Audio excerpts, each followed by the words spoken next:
of 26. It's not the case. And people need to remember that. Why do I bring this up? Well, are the Magic interested in Dwight? I can't tell you for sure, but I'd be surprised if he'd be at the top of their list. The reality is the Magic need help. They need to augment their roster. And I can name 5, 6 players off the bat who would be probably higher priorities than Dwight Howard. And I think people watching that before they latch onto a rumor should know all of those facts. Yeah, and I think naturally fans are interested in hearing anything that has to do with Dwight Howard returning to Orlando. Right. So, of course, people see that headline, instantly want to take a look and maybe just brainstorm or daydream about the possibility of it. Well, we bear responsibility in that. And it's led to several provocative columns that I thought were interesting. All that said, let's actually throw some context into the discussion, and let's leave out all the soap opera drama stuff. Oh, can they coexist? Would the Magic ever want a so-called, a so-called locker room deunifier in their locker? Well, first of all, I'm not convinced that Dwight is a locker room hazard.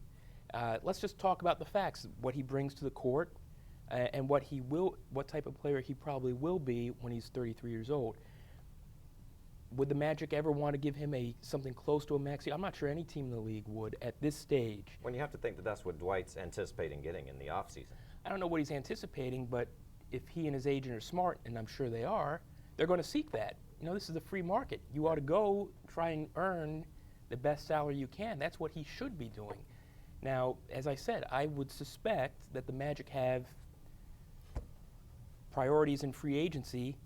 Again, guesses. I would imagine Al Horford. I would imagine Nick Batum. Pie in the sky choice might be Mike Conley. I don't think there's any chance that he would come to Orlando. That's my guess. I could go down the list and name players who they would probably have over Dwight just in terms of on the basketball court. So I think that context needs to be included in any sort of discussions about whether Dwight Howard would return, which, as I've said, has captured the public's imagination, but I also think it's been run with a little too far. Well, let's move on then. Let's jump to the next Twitter question, and this one comes from Tool Time. Josh, the Magic had, I think this question, do the Magic have a better chance at a trade, and in parentheses, he's referring to Jimmy Butler, I assume, or through free agency like DeMar DeRozan or Al Horford for a all-star? Perhaps, and that's something that needs to be reminded. If the Magic are indeed going to clear up additional cap space to potentially get to approximately $42, maybe $45 million in cap space around July 1st, that would make it a lot easier to do an unbalanced trade if necessary. I think the biggest thing that perhaps I haven't discussed well enough in my writing, as difficult as it is to believe, Charles, that the Magic actually have trade assets. When Dwight forced his way out of Orlando in 2012, the Magic had no young trade assets, aside from maybe, well, of course, Dwight himself, who limited his own market by saying he would only want to re-sign in certain places, and J.J. Redick, who was about to become a free agent in the year ahead. Ryan Anderson already was a restricted free agent. They couldn't really get anyone for him. Now I think the tables have turned. There are young players who would draw significant interest on the trade market. Now, could you combine two of the players that the Magic have to yield a high-caliber player? Thank you for the question, by the way. I mean, that's you mentioned Jimmy Butler. I can't imagine why the Bulls would want to give up Jimmy Butler, who was a bona fide all-star, a bona fide two-way player. But the Magic, they have arrows in their quiver, so to speak. They're a lot better off now in terms of the depth of tradable talent on the roster than they were in 2012. And certainly, we talked about the benefit of clearing this cap space, the flexibility of it is not obviously limited to free agent pursuits. It just gives the Magic, using the word again, the flexibility to do a variety of things. And I think there's a lot of unknowns. You look at Houston situation a few years back where never really probably would have thought that a James Harden could be available for Houston. There's been other examples in the past. Deron Williams when he left Utah. And then you have disgruntled players around the league. After the dust kind of settles at the end of the offseason, there could be a lot of possibilities that aren't as talked about as the free agencies that we know with Al Horford, Mike Conley, et cetera. You see, once again, you bring in a whole bunch of sense and facts into a discussion. It's no wonder that you were able to repair your own overheated car to get here by 3 o'clock. AAA did that, but yeah. Well, you. Really, it was just add water. Well, you had the sense to call AAA, and I think everyone would agree that you are a genius for doing it. All right, so jokes aside, let's put some reality into this discussion. This is going to be a summer where a multitude of teams have a lot of free agent money, Magic included. The number of high-quality players who are going to be available is much lower than the number of teams that have money to spend. So really the supply of players is too low to meet the demand. Many of these teams are going to go out of free agency without meeting their goals. So that's an issue that the Magic need to remember that. Now, they don't have a state income tax in Florida. It's warm in Orlando. These are all benefits, but they're going to have a lot of competition from a lot of teams. Yeah, there's plenty of markets around the league that have their own set of perks. And if we could jump with the next Twitter question, I think it kind of fits. If we could skip that one for now, I'm sorry, and go to, we have a question from Rick from earlier, because I think this really fits with the topic that we're talking about right now. How about you directing things like a true orchestrator, like a point guard? I guarantee they're not giving me any credit for switching things up on them right now. But oh, yes, they are. Let's go to this. You're very well respected. Rick says that he would rank the top 4 assets, and I think this kind of coincides a little bit. You talked about how the Magic have assets or a lot better opportunity to make a potential trade than in the past. Rick says he would rank the top 4 assets on the Magic as Gordon, Vucevic, Oladipo, Hezonja. He's curious what your top 4 are, and for some reason he also wants to know if Skiles has a different top 4. When you talk about the young players for the Orlando Magic, not included in that list is Elfrid Payton. But curious what you think about the Magic's young assets and if potentially if the team would be interested in trading some of these players. Well, I think you can't look at any potential trades in a vacuum. I mean, who is being offered? Rick, you say, see, I can't see the screen there with my horrendous eyesight without my glasses on, and I am too egotistical and vain to wear your glasses? To wear my glasses here.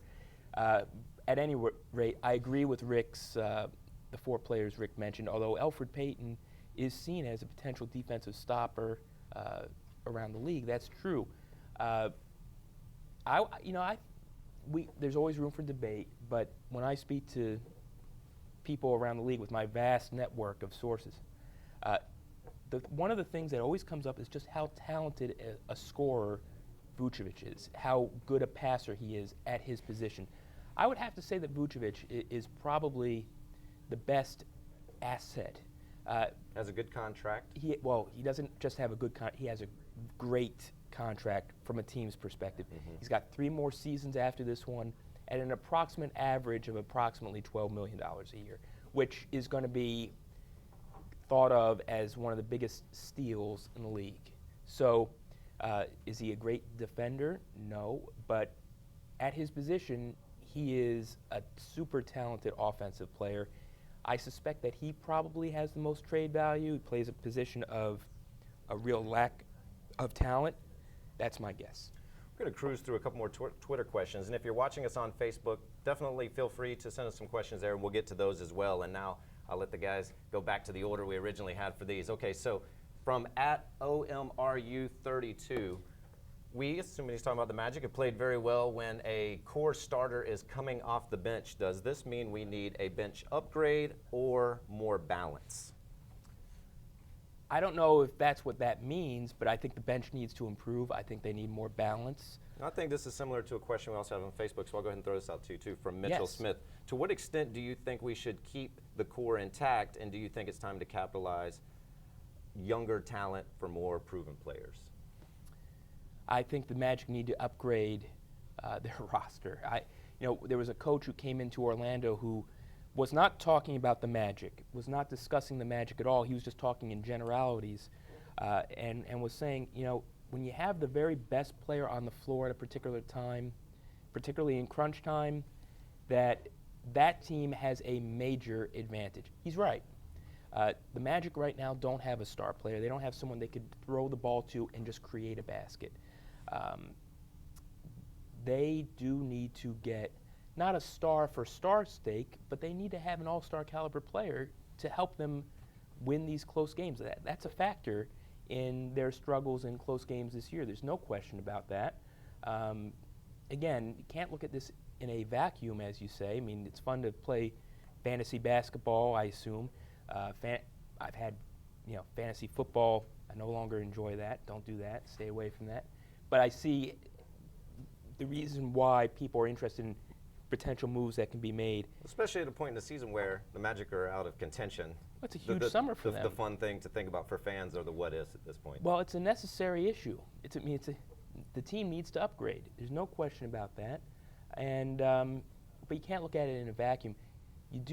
If the Magic can get a in his prime all-star, they have to look at that. And that's one of the reasons why I think they're going to be very active in free agency, and they have to hope that they will generate some interest. Let's go to this next Twitter question. This one's very interesting, and I'm definitely interested to see how you respond to this one. This is from Aaron Berlin. It says, Josh, what nightclubs do you frequent on the road most? So, curious. Depends on what city you're in, right? All right, so there are now, again, my eyesight's very bad, but there are 5, 6 people in the room, including you. Does anyone in this room think I frequent nightclubs? Yes. Oh, yeah. Oh, thank you. I'm actually very flattered. You said everyone thinks now. Because I am really a very dull, boring person who doesn't get out very much. There is Aaron Berlin is a producer, radio producer who works with the Magic. So credit him for the question of the day then. Yes, thank you. All right. Do I have to answer it? I would prefer if you gave it some sort of answer. Have you ever been to a nightclub while on the road? Or what's the most interesting thing you've done while on a trip covering the team? I do nothing interesting. I don't go anywhere. I don't go to any clubs. I categorically deny your question. Can I do that? You can, but it's not fun. The most interesting thing, this job is very fortunate that I get to see the country, and I get to see sites that I never would have seen before. And we now I'm not talking about sites as in nightclubs. I'm just talking about Portland, Oregon. I mean, what a great city that is. Denver. I mean, I couldn't afford to go goof off there. What's the best thing about Portland, Oregon? Well, it just has a different vibe to it. It's just a different kind of city. I guess one of the phrases that is a catchphrase there is "keep Portland weird." It's got a little element of weirdness that, for someone who's lived out east his entire life, is finding enjoyable. Hey, by the way, how skilled am I that I pivoted this discussion from the so-called nightclubs that I go frequent? Yes. Which, of course, why are we wasting our time on this? This was a joke of a question in the first place. Maybe we could just waste just a little more time. We promise to get back to the Magic immediately. But one thing, Josh does have a hobby. So I wanted to bring this up on today's show. So Josh is actually a very good photographer. Magic fans, don't get frustrated with us. We've got great stuff coming up, including some questions about Skiles. But I want to show what we dug up on Josh here. Josh has an Instagram account with pictures that he clearly stole off the internet and did not take himself. You're calling me a thief? I mean, I'm saying I'm not sure. You're calling me a thief? I'm not sure I believe you can take photos. So this is what you do. You don't go to nightclubs. You roam. That's obviously not in the United States while covering. Well, you can read the writing there. I say it's in Australia. Yeah, so I wanted to throw that out because Josh is a really good photographer, as you can tell with some of these pictures. But there's a story to that photo. And that why the Magic were in London? Yeah, the Magic were in London, and I don't know exactly what time.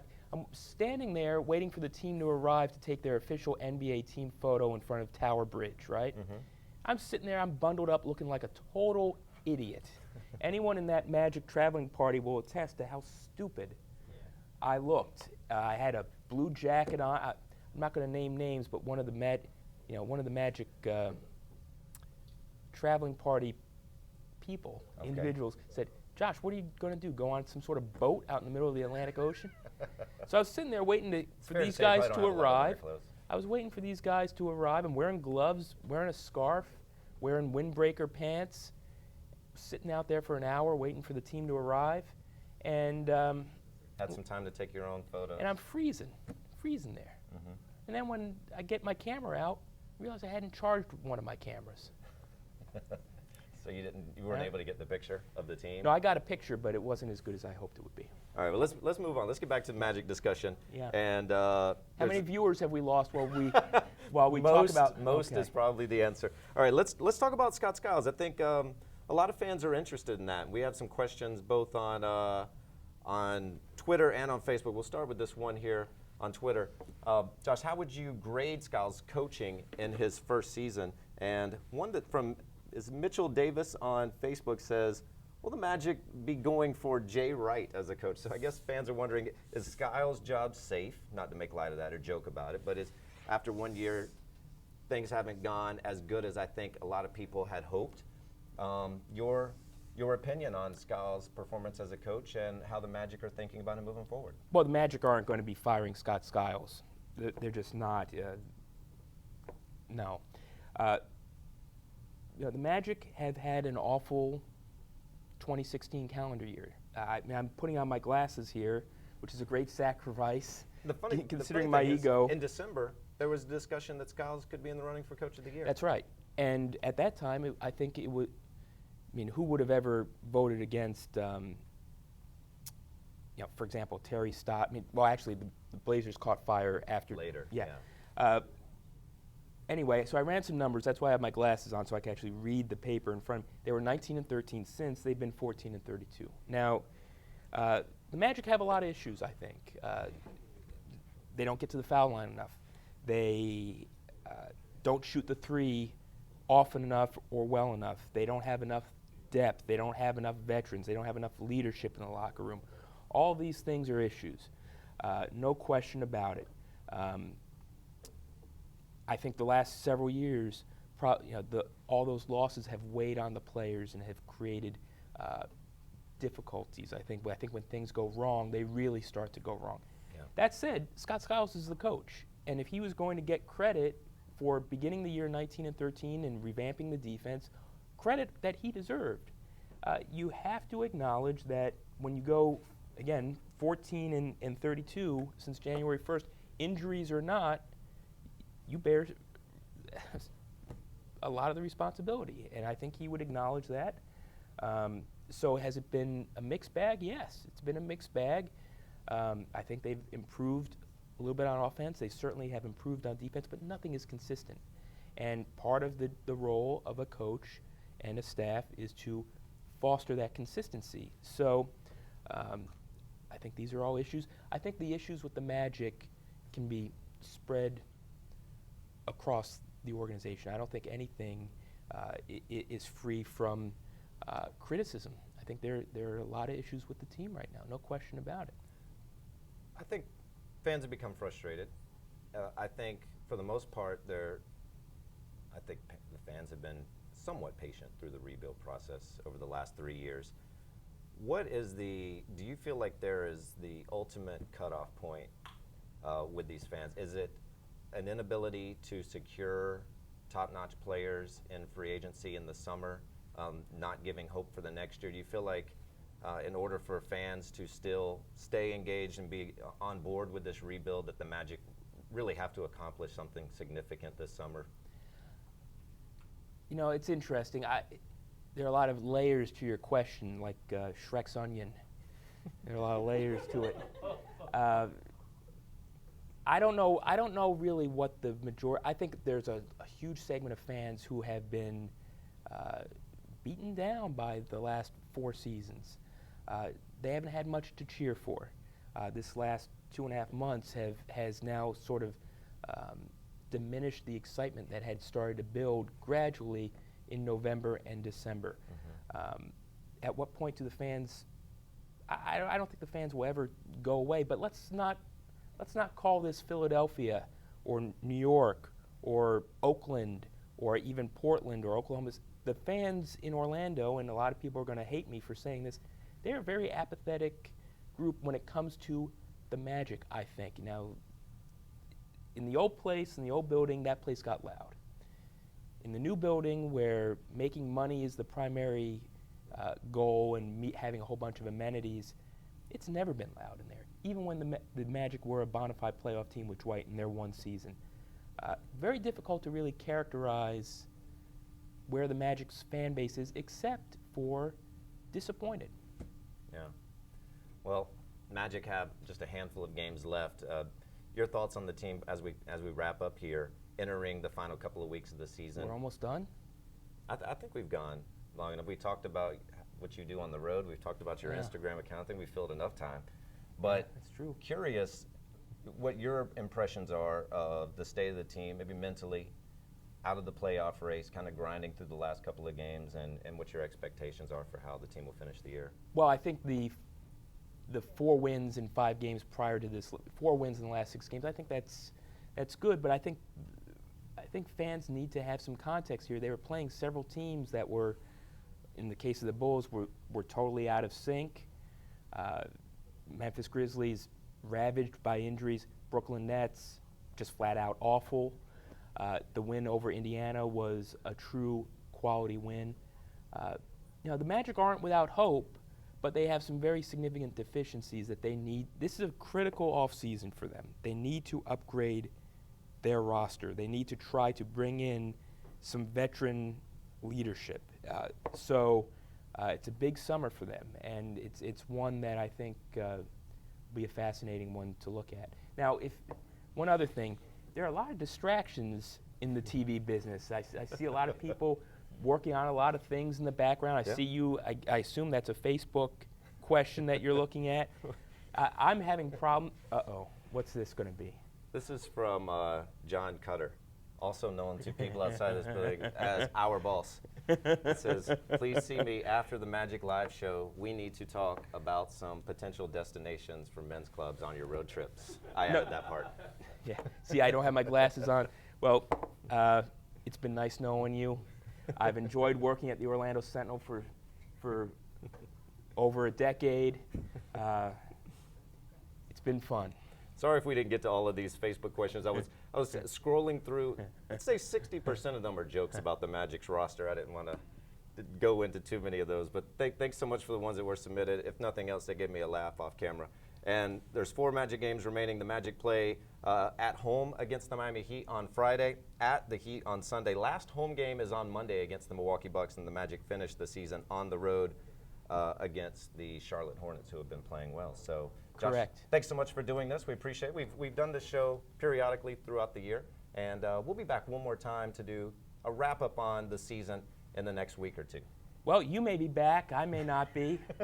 Depending on how your discussion with John goes. Yeah. So, well, I've enjoyed serving the Orlando Sentinel. I've enjoyed working with you, and start following my Instagram account because apparently I'm going to have a lot of time on my hands. Josh travels. I mean, if you could only imagine what it's like to have Josh's job and to travel, be on the road, constantly working all the time. I know it's very grueling. I'm curious. Do you have summer vacation plans? Come on, I'm no hero. Believe me. Last summer maybe I'm a little bit of a hero. Last summer you went to Australia. We saw the picture of the koala bear. Right. Do you have a summer trip planned this year? Now, are you saying that? Are you acknowledging that I took that photo? I'm acknowledging you went to Australia. Can we please end this before I totally lose my temper, please? Josh doesn't have plans yet. Maybe he'll share them with us next time we do the show. Thanks so much for watching Orlando Magic Now. We'll see you next time.